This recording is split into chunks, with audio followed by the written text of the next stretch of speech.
you had a 2:23 on the board. What were you thinking when you rode in? Well, I just wanted to have a very clean run. I knew Lloyd. I watched Lloyd's run, and he had a really great run. And I knew this was a very good set of cattle, different than the first set. And I just wanted to put a good run together and show my horse and see how it ended up. So we were very fortunate. It's a great honor to tie Lloyd. I think he's the best there is in the business, and it's an honor to tie him. And so, he's a masterful showman and does a great job. Wonderful horse. That's a wonderful horse that they have, and so it's just fortunate to tie. Can you kind of take us through your run tonight? Well, yes. I cut a black curly back cow with a dot of mud on her nose, and she was a good cow. A little soft, but it was a good way to start the run out. The second cow was a black horn cow. I knew that cow. My help was a little bit, they weren't off of her. They just said, go with your instinct. We were actually trying to cut a red mott, and she just went away. And so I cut the black horn cow that was clean, and she was a good cow. We got wide one time. We were a little wide on him, but the horse was hitting those stops and was really drawn in and dialed in. And then the third cow was a crazy brown cow. She was all that was left. We had 12, 15 seconds, whatever, and I just wanted to finish up. I threw my hand down. There was a yellow cow out there, too. I just thought, you know what, we're just going to throw it. We're just going to see what happens. So, we were very fortunate for it to come out the way it did. And it could have gone the other way, too. The yellow cow could have mothered up with the other one or the horse. So, it was our night to be fortunate, so.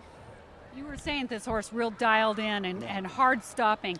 Yeah, kind of tell us what it feels like to ride. Well, he's a very smooth horse, and I'd like him sometimes to be a little quicker out of the turns, but he's so calculating and he draws so much that he's kind of drawing himself up to get through there. Where I'd like him to maybe be a little quicker.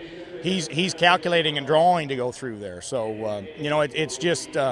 You do all the training, you do this and that with a horse, but it's learning what the horses show like compared to what they work like at home. Yesterday, you and I were talking about this horse. This horse has a special story. This horse was a gift from Corliss and Lewis Baldwin. I won the 2010 Super Stakes Classic. I tied with third cutting and Boyd Rice, and Lewis took me to breakfast the next morning at Rivercrest Country Club. We were sitting there, and he said, "Corliss and I want to give you an embryo." And we had an agreement that when she obtained a certain amount of money that we were going to get an embryo, and we hadn't gotten to that amount yet. And Lewis said, "This is in addition to this. This is a gift from us. When you reach that amount, you'll get an embryo, but this is in addition to that for winning the Super Stakes." So it was a true gift, and it's so special because for the Baldwins are just such special people. I have to ask one question. The name "Don't Stop Believin'", is that from the song? Oh yeah, yeah, that's a song. That Journey. They're a favorite of mine. We used to, when we go on houseboat trips with our friends several years ago.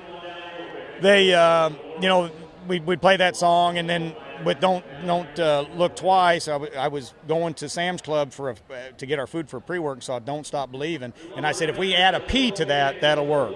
So. That's how the name came from, and I thought, well, you know what? It works out, so. Thank you very much.